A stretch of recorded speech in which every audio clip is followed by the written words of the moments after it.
কৃষ্ণ বঞ্চক। শ্রীমদ্ ভাগবত থেকে উদ্ধৃত। শ্রীকৃষ্ণের সুখের জন্য গোপিকারা কিভাবে গভীর রাত্রে তাদের কাছে নিজেদের সমর্পণ করেছিলেন সেই কথা বর্ণিত হয়েছে। শ্রীকৃষ্ণের সঙ্গে রাস নৃত্যের আনন্দ আস্বাদন করার জন্য গোপিকারা তাঁর কাছে গিয়েছিলেন সেই কথা শ্রীকৃষ্ণ খুব ভালোভাবেই জানতেন, কিন্তু আপাতত দৃষ্টিতে তিনি তাদের এড়াবার চেষ্টা করেছিলেন। তাই গোপিকারা তাকে কিতব বা মহাবঞ্চক বলেই সম্বোধন করেছিলেন। তারা সকলেই ছিলেন যুবতী রমণী এবং তারা তাকে তাদের সঙ্গদান করবার জন্য এসেছিলেন। তাহলে কিভাবে তিনি তাদের পরিত্যাগ করতে পারেন? তাই গোপিকারা গভীর নৈরাশ্য ব্যক্ত করেছেন। তারা স্বেচ্ছায় এখানে এসেছিলেন, কিন্তু শ্রীকৃষ্ণ এতই ধূর্ত যে তিনি তাদের সঙ্গ এড়াতে চেয়েছিলেন। গোপিকাদের এই আরতি তাদের অন্তরের ভাব যথাযথভাবে ব্যক্ত করেছেন। এইভাবে শ্রীকৃষ্ণ তাদের নিষ্ঠার পরীক্ষা করছেন। হে কৃষ্ণ, আমার পতি, পুত্র, আত্মীয় স্বজন, ভাই বন্ধু সকলকে অবহেলা করে তোমার কাছে এসেছি। আমাদের আসার কারণ তুমি জানো। তোমার বংশীধ্বনিতে মোহিত হয়ে আমরা এসেছি। হে বঞ্চনশীল সৎ, রাত্রিবেলায় আমাদের মতো রমণীর সঙ্গকে এইভাবে পরিত্যাগ করে কেন তুমি আমাদেরকে বঞ্চনা করছ?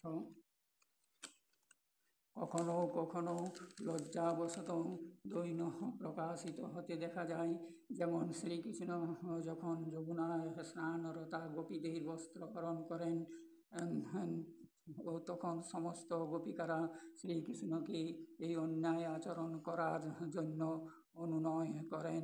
গোপিকারা তাকে বলেন, হে কৃষ্ণ, আমরা জানি যে তুমি হচ্ছ নন্দ নন্দন ও ব্রজবল্লভ, তুমি আমাদেরও অত্যন্ত প্রিয়, কিন্তু তবুও তুমি কেন আমাদের এইভাবে দুঃখ দিচ্ছ? দয়া করে তুমি আমাদের বস্ত্র ফিরিয়ে দাও। এই প্রচণ্ড শীতে আমরা কিভাবে কাঁপছি এটি শ্রীকৃষ্ণের সামনে নগ্ন হওয়ার লজ্জাজনিত দৈন্য। ললিতা গোপী কৃষ্ণের প্রতি ক্রুদ্ধ হয়ে শ্রীমতী রাধারানীকে বলেন, হে সখী, আমার অন্তরে বাসনাগুলি উলসিত হয়েছে, তাই আমি জমালয়ে যাব, কিন্তু আমার দুঃখ হচ্ছে তোমাকে ছলনা করে কৃষ্ণের দুঃখের হাসি এখনো মিলিয়ে যায়নি। আমি বুঝতে পারি না তুমি তোমার সমস্ত প্রেম কেন এই কামুক গোপ যুবককে অর্পণ করেছ। শ্রীকৃষ্ণকে দেখে জরাহাতি এক সময় বলেন, ওরে ও যুবতীদের সম্পদ তোর, আমি স্পষ্টভাবে দেখতে পাচ্ছি যে আমার পুত্রবধূর ওড়না তোর গায়ে।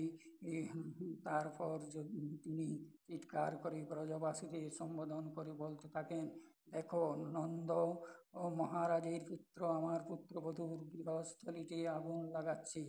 শ্রীমতী রাধারানীর শ্বশ্রু মাতা জটিলা যখন শ্রীকৃষ্ণের সঙ্গে মেলামেশা করার জন্য রাধারানীকে তিরস্কার করেন, তখন ক্রোধ ভরে রাধারানী বলেন, মা, আমি তোমাকে কি বলবো?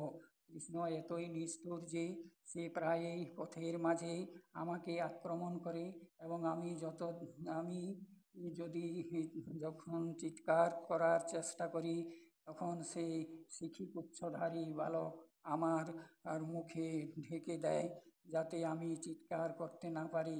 আর আমি যদি তার ভয়ে ভীত হই সেখান থেকে চলে যেতে চাই, তখন সে দুহাত বাড়িয়ে আমার পথ রোধ করে।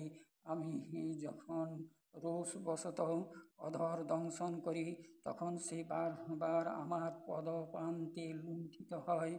মা, আমার অবস্থাটি একটু বোঝার চেষ্টা করো। অনর্থক আমার প্রতি ক্রুদ্ধ হইও না, প্রক্ষান্তর দয়া করে আমাকে বলো, কৃষ্ণের এই ভয়ঙ্কর আক্রমণ থেকে আমি কিভাবে নিজেকে রক্ষা করব।